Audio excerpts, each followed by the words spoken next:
Jadi ternyata teman-teman sekalian, gini, saya bahagia sekali. Tapi di lain via, saya sangat sedih kalau memandang wajah Anda.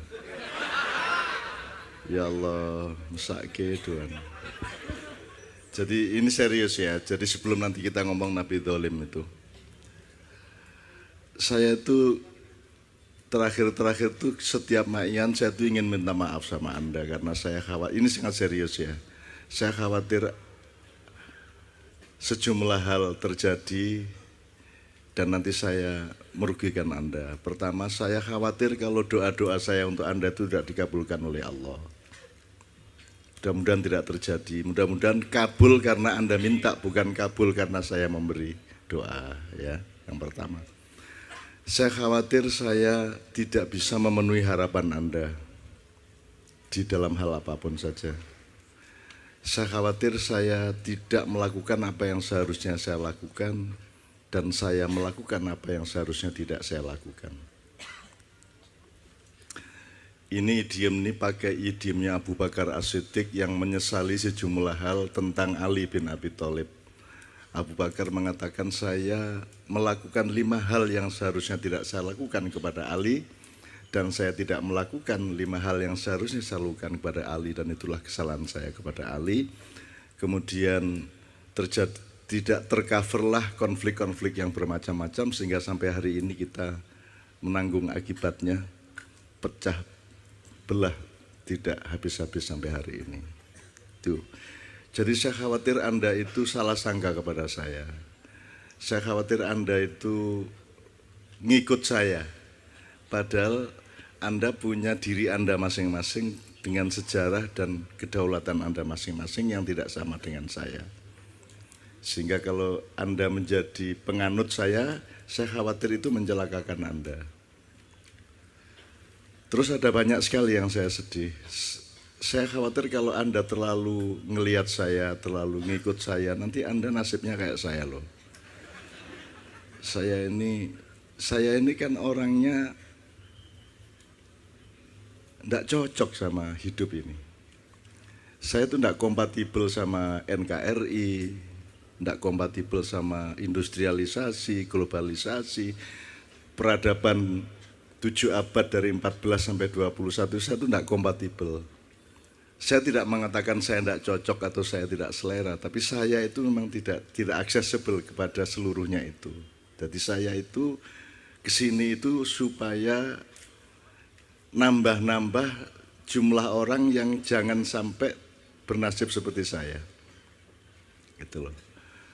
Jadi saya kan tiap hari ketemu sampean semua. Ada yang karyawan di hotel, ada yang anak Grab, GoFood, apa meneh iku rek, ngono-ngono iku lah, sambrek lah. Ada yang supir taksi, ada yang apa? Kalau saya ini kerjaan Anda kan macam-macam. Dan saya mencintai Anda semua, saya mendoakan Anda semua nikmat dengan hidup Anda masing-masing dan tidak diganggu oleh bayangan yang tidak-tidak. Oleh karena itu nanti saya akan kasih PR kepada Sabrang.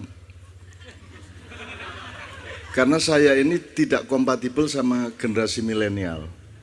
Saya itu sudah terlalu jadul lah, sudah terlalu lama saya. Lagunya tadi saya tidak apal loh. Iku mang seleng, tas selong, tas sulung, garuah mang gak apal saya. Jadi saya itu betul-betul merasa kasihan sama Anda, tidak tega saya. Jangan-jangan Anda tertipu oleh saya, jangan-jangan Anda tersesat karena saya, jangan-jangan Anda menjadi lebih sengsara karena saya. Oleh karena itu saya berpesan, apapun yang saya omongkan itu jangan ditelan mentah-mentah dan jangan diikuti begitu saja. Anda harus jadikan setiap informasi ke dalam diri Anda menjadi milik Anda yang diramu dengan keadaan Anda. Kemudian Anda ambil keputusan dengan kedaulatan Anda masing-masing di dalam keutuhan dan keseimbangan sedemikian rupa sehingga Anda tidak menjadi pengikut saya tapi Anda menjadi pengikut dari keyakinan dan pikiranmu sendiri. Itu ya Mas ya. Ini saya sangat serius di mana gue saya tidak punya pengikut dan semua orang juga ya jangan diikuti, saya khawatir kalau diikuti saya. Saya ngikuti Nabi Muhammad ya setengah mati, tidak terkejar-kejar ya. Masa Anda ngikuti saya gitu loh. Contoh yang utama adalah Sabrang, sejak kecil dia tidak punya naluri untuk mengikuti saya. Sehingga nalurinya tuh bantah itu. Kecil gitu.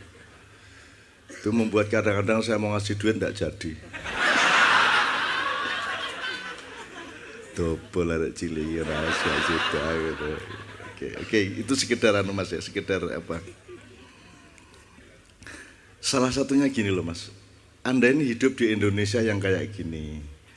Anda itu generasi milenial, yang generasi di atasnya, yang sebelumnya, Anda harus menyesuaikan diri terhadap semua fenomena milenial yang sekarang. Sementara saya ini kan sudah terlanjur kuno banget, saya itu generasi old zaman now. Ya tapi kita generasi old ya, tapi zaman now, gelem ora gelem. Dan saya sudah tidak bisa coba. Kalau saya tidak ada Novia Kolopaking, hancur lebur hidup saya. Karena sambungan saya dengan dunia yang sekarang berlangsung itu ora main ATM kabeh. Apa saja saya tuh enggak nyambung. Kalau enggak ada Mbak Via saya enggak nyambung sama hidup ini. Saya bodoh gitu. Terutama gini Mas. Yang saya tidak bisa berikan di Ma'iyah adalah pelajaran-pelajaran manajemen, entrepreneurship, kewirausahaan, ya, pemasaran, marketing, dan kan saya tidak bisa sama sekali, belas itu tidak bisa saya. Saya tidak bisa memasarkan wajah saya sebagaimana para caleg. Saya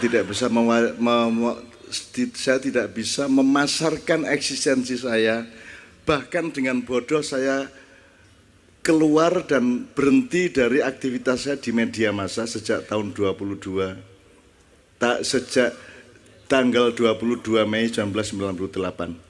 Saya tidak nulis di koran, tidak nonton TV sampai hari ini karena saya itu tidak kompatibel. Jadi nonton TV acara apa saja itu ora iso aku. Apik banget, jadi aku ora iso ndelok. Kok iso ya kaya ngono aku.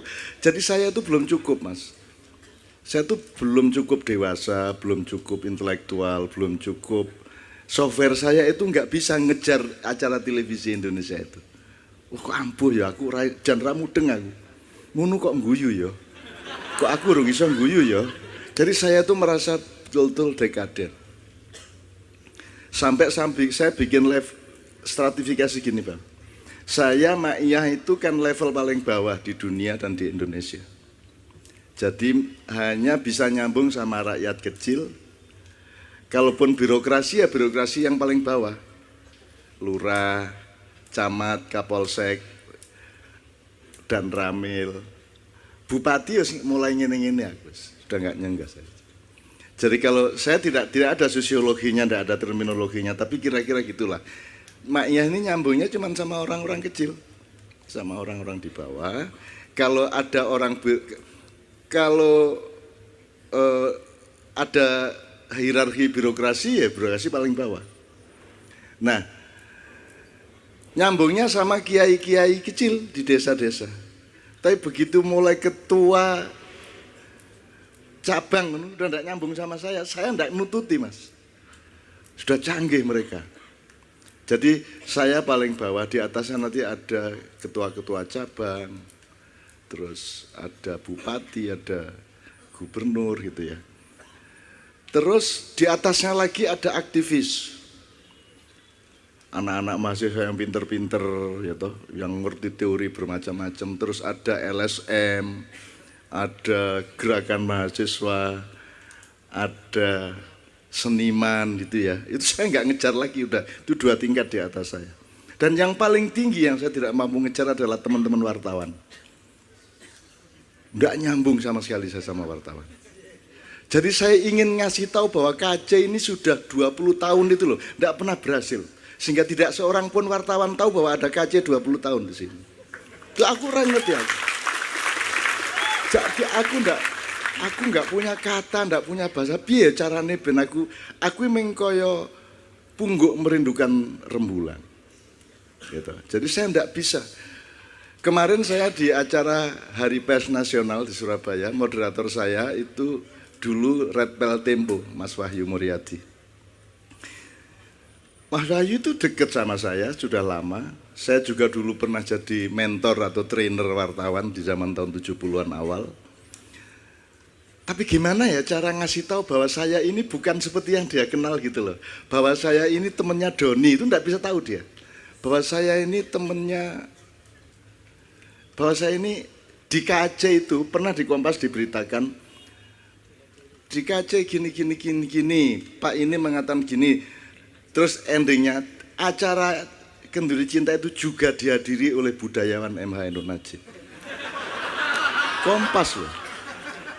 Jadi saya juga teman-teman wartawan di Jogja, Kedaulatan Rakyat, Tribun, Solo Marhen, apa itu enggak, saya gimana ya, kok saya enggak punya bahasa. Saya tuh ingat jadinya, oh pantas dulu Marquesot itu enggak bisa dipahami siapa-siapa. Ketika 2 tahun dia Marquesot di rumah saya, itu kalau sudah ada diskusi mahasiswa, terus Mas Sehyot datang sambil bawa tang, bawa obeng gitu ya, wong dia anak bengkel ya. Terus ngomong, jare sapa Indonesia gak ngono iku rek, oh taek kabeh iku ngapusi ngono. Nah, teman-teman mahasiswa yang sedang diskusi tiba-tiba diam, cep. Karena ndak bisa memahami Marquesot. Apa ini Marquesot ngomong apa? Marquesot kalau di level yang sama dengan saya, wong dia satu level sama saya, sama orang kecil, aku paham dia. Dia seorang filosof, dia seorang yang utuh kepribadiannya, segala macam. Dia jelas filosofi hidupnya, jelas hulu hilir dari nilai-nilainya, sangat jelas. Tapi dia tidak bisa dipahami, gitu loh. Dia sok paham aja kepada Marquesot, sok paham kepada dunia mahasiswa, sebagaimana saya sok paham kepada Indonesia. Padahal saya kan tidak paham kepada Indonesia.